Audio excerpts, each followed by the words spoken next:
इस पे भी आप अकाउंट बना सकते हैं, कोई इतना प्रॉब्लम नहीं है। जिस तरह फेसबुक पे अकाउंट बनाते हैं, आप आज ही जाके अलीबाबा पे भी अकाउंट बना सकते हैं। दूसरी बात, आपने कभी भी अलीबाबा पे जो सामने प्राइसेस शो हो रही होंगी, कभी उस पर नहीं जाना, आपने पहले उस पर रिसर्च करनी है। अच्छा, मैं आप लोगों को बता रहा था कि आप लोगों ने प्रोडक्ट को जब सप्लायर से रब्ता करना तो उसके दो तरीकाकार होते हैं। एक तरीकाकार ये होता है, जिस तरह भी हमने कॉन्टैक्ट सप्लायर पे क्लिक किया था तो हमारे सामने इस तरह का डैशबोर्ड खुल जाता है जहाँ पर हम अपने सप्लायर से कॉन्टैक्ट करते हैं। दूसरा ऑप्शन ये होती है, इसमें हम एक एक करके हर सप्लायर से रब्ता करते हैं जो हमें लगता है कि हमारी कंसर्न प्रोडक्ट बना रहा है। लेकिन अगर आप चाहते हैं कि भाई मेरे पास टाइम नहीं है, मैंने सारे सप्लायर से काम करूं, तो मैं क्या करता हूं, मैं RFQ जनरेट कर देता हूँ। ठीक है, इसके बारे में मैं आगे जाके आपको डिटेल में बताता हूँ कि RFQ होता क्या। ठीक है, RFQ आप जनरेट करते हैं तो उसमें ये होता है कि आपकी एक रिक्वायरमेंट अलीबाबा पे पोस्ट हो जाती है। तो जितने लोग वो प्रोडक्ट बना रहे होते हैं वो खुद ही आप लोगों से राब्ता करना शुरू कर देते हैं। ये हम दोबारा मेन पे आए हैं आपको कुछ चीज़ समझाने के लिए कि एक तरीका हमने बताया कि हम इंडिविजुअल एक एक करके सेलर से बात करते हैं और उसको अपनी रिक्वायरमेंट बताते हैं। यहाँ पर रिक्वायरमेंट हम वो लिखते हैं जो कि अमेज़न पे हमारे कंपटीटर की स्पेसिफिकेशंस होती हैं, वही साइज़ लिखेंगे, वही मटेरियल लिखेंगे और साथ एक आधी उसकी पिक्चर भी अटैच कर देंगे ताकि सप्लायर समझ सके कि हम एग्जैक्टली क्या प्रोडक्ट मंगवाना चाह रहे हैं। ये तो हो गया एक एक करके। दूसरा मैंने आपको बताया कि हम RFQ के ज़रिए सप्लायर से राब्ता करते हैं। इनफैक्ट हम नहीं राब्ता करते, सप्लायर हमसे राब्ता करता है। हम क्या करते हैं, अलीबाबा पे आते हैं, अलीबाबा पे आके नीचे आते हैं RFQ। RFQ का मतलब होता है रिक्वेस्ट फॉर कोटेशन। हम लोगों से रिक्वेस्ट करते हैं कि भाई आके हमें कोटेशन दो, हमें क्या चाहिए, हम वो यहाँ लिख देते हैं। मिसाल के तौर पे हर ग्राइंडर्स चाहिए, कितनी क्वांटिटी में चाहिए, आप कोई भी फर्जी आप कह लो जी मुझे 10,000 पीसीज चाहिए, बैरल्स चाहिए, किलो चाहिए, जो भी आपको यूनिट है, जो भी चाहिए, हमें पीसीज चाहिए, हम रिक्वेस्ट फॉर कोटेशन करते हैं। जैसे ही मैं ये करूँगा मेरे सामने एक पेज खुल जाएगा, यहाँ पर मुझे उसकी सारी डिस्क्रिप्शन चाहिए जो जो मैं बाय करना चाह रहा हूँ। दूसरी बात, यहाँ पे मुझे ट्रेड टर्म्स भी बतानी है, ये बहुत इंपॉर्टेंट है। FOB चाहिए। FOB मीन्स कहते हैं कि उन्होंने अपनी पोर्ट पे ला के छोड़ देना है। आपका काम है कि आप शिपिंग एजेंट ढूंढें जो कि उस प्रोडक्ट को उठाए और वेयर हाउस तक अमेज़न के पहुंचाए। दूसरा होता है एक्स वेयर हाउस, वो अपने ही वेयर हाउस पे हाथ खड़े कर लेते हैं और कहते हैं भाई इससे आगे आपकी जिम्मेदारी है। सबसे ज्यादा जो टर्म्स यूज होती हैं वो आपकी ये यूज होती है, FOB और एक्स वेयर हाउस। इसके अलावा एक आती है CFR। इसमें ना कॉस्ट और फ्रेट सप्लायर की जिम्मेदारी होती है, वो जो भी आपको प्राइस देगा उसमें फ्रेट शामिल होता है। एक होती है CIF। इसमें होता है कि आपकी जो क्या उसको बोलते हैं इंश्योरेंस है ना, वो भी इसमें शामिल हो जाती है। ये होती है CPT। इसमें carriage paid to title risk of the insurance. ये सारी बेसिकली सिमिलर टर्म्स हैं, CFR, CPT, FC। FC कहते हैं फ्री कैरियर। इन चीजों से आपको, अगर आप Amazon पे काम कर रहे हैं तो इनसे ज्यादा आपको पाला नहीं पड़ेगा, आपको सिर्फ एक टर्म से पाला पड़ेगा, DDP। DDP का मतलब होता है डिलीवर ड्यूटी पेड। हम इसको क्यों इस्तेमाल करते हैं, हमने सेलर से जब भी कोई प्राइस लेनी है हम हमेशा DDP पे लेते हैं। खैर आप इन बाकी टर्म्स को भी समझ सकते हैं जब आप लॉग इन करेंगे, क्योंकि इस टाइम हम Amazon को डिस्कस कर रहे हैं और उसके लिए सोर्सिंग कर रहे हैं, तो हम इस टाइम DDP को फोकस करेंगे। DDP कहते हैं डिलीवरी ड्यूटी पेड। जब आप किसी सेलर को कहते हो ना कि भाई मुझे प्राइस कोट करो DDP, तो वो आपसे कहता है कि ठीक है आप अपना मुझसे पोस्टल कोड शेयर करें। आप उसे पोस्टल कोड बताते हो, वो पूरी कैलकुलेशंस करके आपको कहता है ये प्रोडक्ट आपको $10 पे मिलेगी। $10 मिलने का मतलब है कि एक बंदा कुछ दिनों के बाद आके बेल बजाएगा और आपको वो प्रोडक्ट दे के चला जाएगा और आपने उस बंदे को ₹1 भी पे नहीं करना। इसमें आपकी कस्टम ड्यूटी भी शामिल है, इसमें आपकी डिलीवरी चार्जेस भी शामिल है। ठीक है, इसको डोर स्टेप डिलीवरी भी हम कहते हैं DDP को। इसमें डिलीवरी ड्यूटी दोनों पेड होती हैं। ठीक है, और जब भी आपने Amazon के लिए परचेज करना है आपने हमेशा DDP लेना है, क्योंकि बाज़ औक़ात ऐसा होता है आप डायरेक्ट Amazon इन्वेंट्री भेज रहे होते हैं, तो अब Amazon पे तो नहीं ना कोई बंदा कहेगा भाई आगे हो ये लो पकड़ो, तुम्हें मैं कस्टम ड्यूटी पे कर रहा हूँ, ये कर रहा हूँ। तो आपको DDP पे काम करना है। आपने अपनी एक एस्टिमेटेड प्राइस लिख लेनी है, प्रोडक्ट की डिटेल्स, अपने कंपटीटर की स्पेसिफिकेशंस यहाँ आपने पेस्ट कर देनी है ताकि आपको उससे सिमिलर प्रोडक्ट मिले। यहाँ पर आपने अपने कंपटीटर की ही कुछ तस्वीरें लगा देनी है। सोर्सिंग टाइप आप उसको बता सकते हैं, कस्टमाइज प्रोडक्ट चाहिए, आप अपनी मर्जी के डिज़ाइन चेंज करवाना चाहते हैं, आपने कस्टमाइज में करके उसको आपने बताना है कि भाई कस्टमाइज चाहिए प्रोडक्ट में, आपने मेरा लोगो लगाना है, ये करना है, वो करना है। सोर्सिंग का पर्पस क्या है आपने उसको बता देना है कि भाई मुझे जिस भी चीज़ के लिए चाहिए जो इनमें से आपको लगेगा वो आपने करना है। अदरवाइज आप अदर करके भी उसकी रीज़न आके बता सकते हैं कि भाई मैंने इसको ऑनलाइन सेल करना है। ठीक हो गया, यहाँ पर आपने एक एस्टिमेटेड क्वांटिटी दी, जैसे ही आप करेंगे, ठीक है। सप्लायर कैपेबिलिटी आप यहाँ पर चेक लगा सकते हैं कि उसके पास सर्टिफिकेशन कौन कौन सी होनी चाहिए। फॉर एग्जांपल उस दिन हम कुछ लोग हमसे सवाल कर रहे थे कि सर यहाँ पर कुछ अप्रूवल्स और सर्टिफिकेशंस होती हैं, एफडीए अप्रूवल्स इस तरह की, क्योंकि अक्सर प्रोडक्ट के साथ लिखा होता है। तो यहाँ से आप जब ये रिस्ट्रिक्शंस लगा देंगे तो इसका मतलब ये है कि आपके साथ जो भी सेलर रिप्लाई करेगा वो शुड बी एफडीए अप्रूव। चलें देखते हैं एफडीए कहाँ लिखा है। चलें जी, आपने ये रिस्ट्रिक्शन लगा दी एफडीए की, ठीक है। तो इट मीन्स कि आपके पास अब जो भी सप्लायर राब्ता करेगा वो एफडीए अप्रूव्ड होना चाहिए। प्लस सी, अगर आप यूरोप में काम कर रहे हैं तो वहाँ एफडीए नहीं चलता है, वहाँ सीई सर्टिफिकेशन चलती है। अगर आप यूएसए में काम कर रहे हैं तो यहाँ पर आपको एफडीए चलती है। ये बेसिकली फूड से रिलेटेड होती है, या कोई भी ऐसी प्रोडक्ट्स जिससे आप अपने फेस के साथ टच कर रहे हैं वहाँ पर एफडीए अप्रूवल आ रही है। जो आप खा रहे हैं उसके लिए एफडीए अप्रूवल है। फॉर एग्जांपल आप कहते हैं जी सिलिकॉन ग्लास, तो सिलिकॉन के लिए एफडीए अप्रूवल मस्ट है। और कोई रिक्वायरमेंट अगर आपकी हो आप यहाँ पर वो टाइप करते हैं और उसके बाद आपने बताना है कि शिपिंग कहाँ करनी है। शिपिंग मेथड आपने बता देना कि सर मुझे बाय एयर चाहिए, ठीक है। एक्सप्रेस से भी आ सकता है, लैंड फ्रेट नो नीड, आप हमेशा एयर फ्रेट पे जाते हैं। डेस्टिनेशन ऑब्वियसली आप, चूंकि अभी मैं पाकिस्तान से लॉग इन हूँ तो मैं पाकिस्तान वो शो कर रहा है। आप जब भी इसे करेंगे आपने अपने कंट्री से जहाँ पर चीज़ मंगवानी है वहाँ से इसको लॉग इन करेंगे, अदरवाइज आपको यहाँ पर प्रॉब्लम आ सकती है। खैर आप यहाँ पे डेस्टिनेशन जो भी लिख देंगे ना, आप जब भी सप्लायर से कांटेक्ट में आएंगे वो आप खुद ही उसे बता दीजिएगा कि भाई, क्योंकि ये कोई हतमी चीज़ नहीं है। दूसरी बात, पेमेंट टर्म्स आपको जब भी आप उसके साथ काम करेंगे तो अगर तो आप बड़े कंटेनर्स पे काम कर रहे हैं तो आप एलसी पे काम कर सकते हैं, ठीक है। एलसी बोलते हैं लेटर ऑफ क्रेडिट को, टीटी बोलते हैं टेलीग्राफिक ट्रांसफर को। टीटी ही वो आपसे मांगेंगे अगर आप अमेरिका से काम करें, यूएसए से काम करें। ये दो मेथड मैं कभी रिकमेंड नहीं करता, आप कभी इनको ट्रैक नहीं कर पाते, वो पैसे लेके भाग जाएगा और आप पीछे पीछे ढूंढते रहोगे, ठीक है। एलसी जरा बैंक मेथड है, टीटीबी बैंक मेथड है, डीपीबी बैंक मेथड है, डॉक्यूमेंट्स अगेंस्ट पेमेंट। ये अब आपकी है। डीपी को आप क्रेडिट कंसिडर कर सकते हैं, एलसी को आप ये क्रेडिट करते हैं कि जैसे ही उसके पास डॉक्यूमेंट्स मिलेंगे तो वो वहीं से उसे पैसे मिल जाएंगे, चाहे माल आपको मिला हो या ना मिला हो। डीपी में ये होता है कि माल आपको मिलेगा, ठीक है, तो फिर भी आप उसके साथ कोई भी लिमिट डिसाइड करके कर सकते हैं। ये थ्रू बैंक होती है 3 टर्म्स। टीटी का मतलब है आपने बस डायरेक्ट पैसे भेजने, उसने आपको अकाउंट बताया, आपने टीटी यहाँ से कर दी। तो जो भी आप एक कर रहे हैं आपने करके, बाज लोगों की रिस्ट्रिक्शंस होती हैं कि भाई हम इस पे काम करेंगे, इस पे काम नहीं करेंगे। तो वो अभी बेसिकली हम ये जो स्पेसिफिकेशन ऐड कर रहे हैं ये अपने सप्लायर से रिलेटेड कर रहे हैं।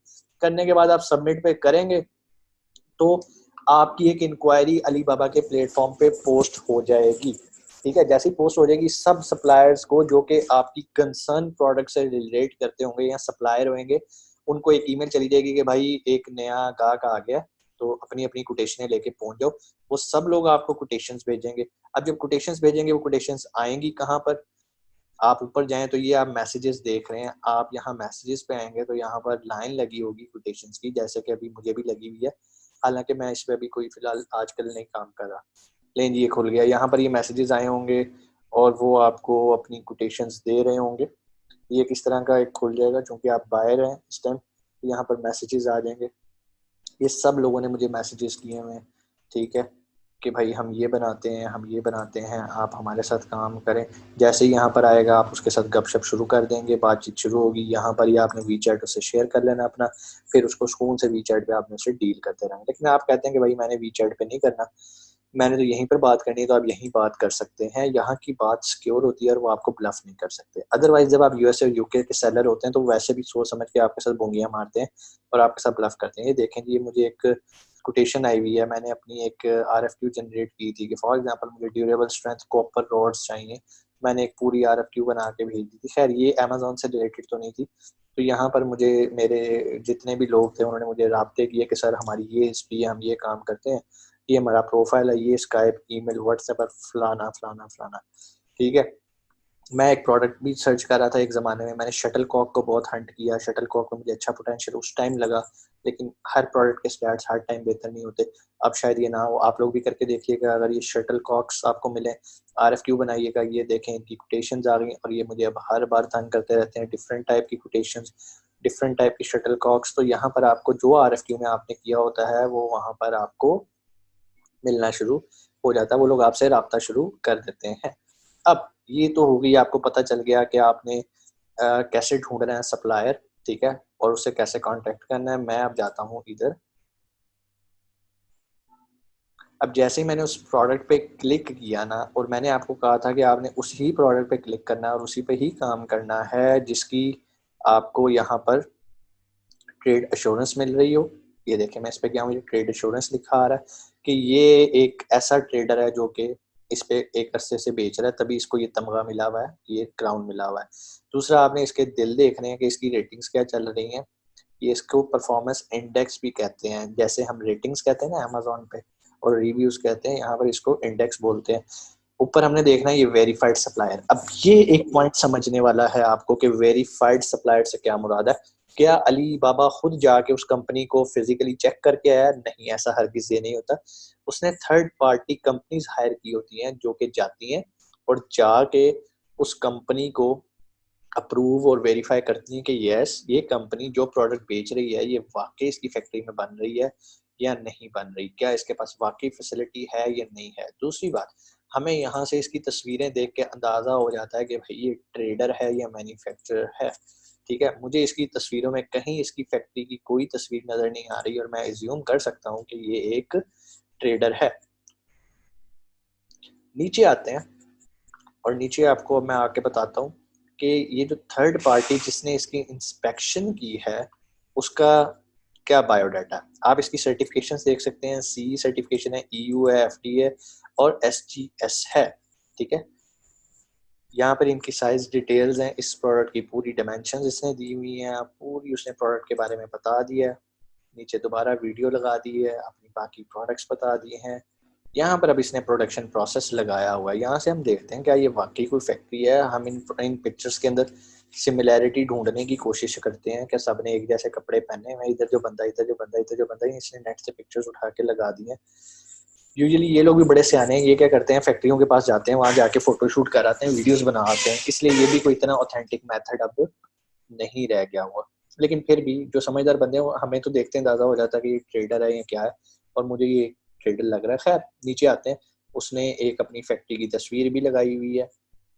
अगर आपके पास बहुत बड़ा ऑर्डर हो और आपने कोई बड़ी क्वांटिटी देनी हो तो हमेशा आप क्या करते हैं, चुप करके टिकट खरीदते हैं और इस फैक्ट्री में पहुंच जाते हैं।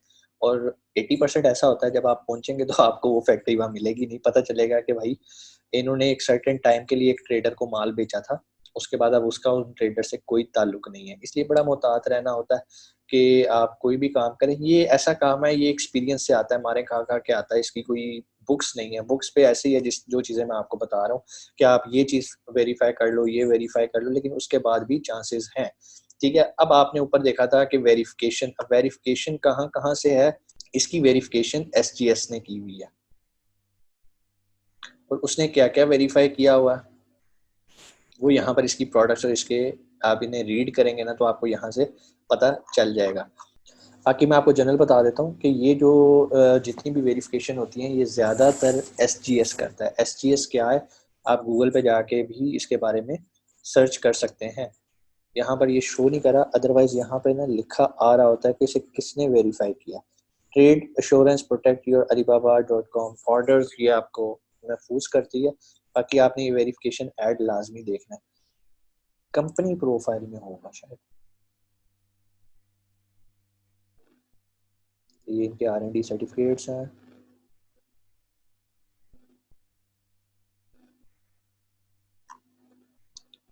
ओके, कहाँ पर थे ट्रांजैक्शंस, इनकी ट्रांजैक्शन बता रहा है कि इसने किस किस को बेचा। ये बड़े इंपॉर्टेंट टैब्स हैं जो आपने लाजमी चेक किया करने सबके।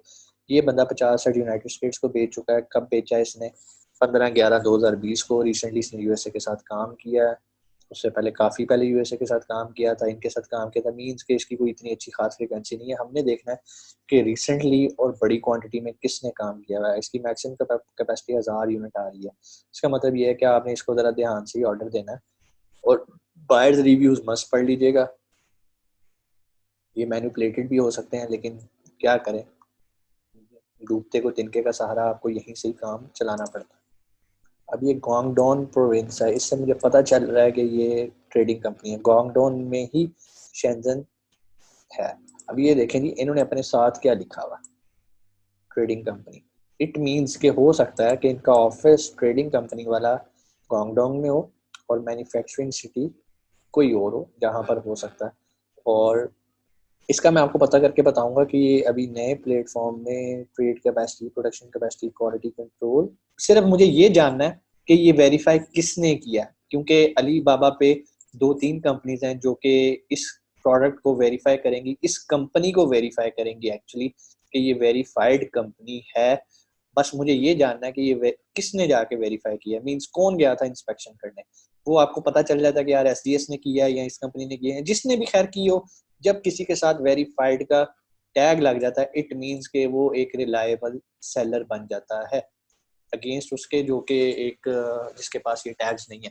तो नंबर 1 आपने 3 चीजें देखनी है। नंबर 1 ट्रेड इंश्योरेंस देखनी है। नंबर 2 आपने उसका इंडेक्स देखना है, जिसको आप रेटिंग्स भी कह सकते हैं। नंबर 3 आपने वेरीफाइड सप्लायर देखना है। चौथी चीज जो आपको बता सकती है कि इसको कितने साल हुए काम करते हुए, ठीक है। Response rate must be over 90।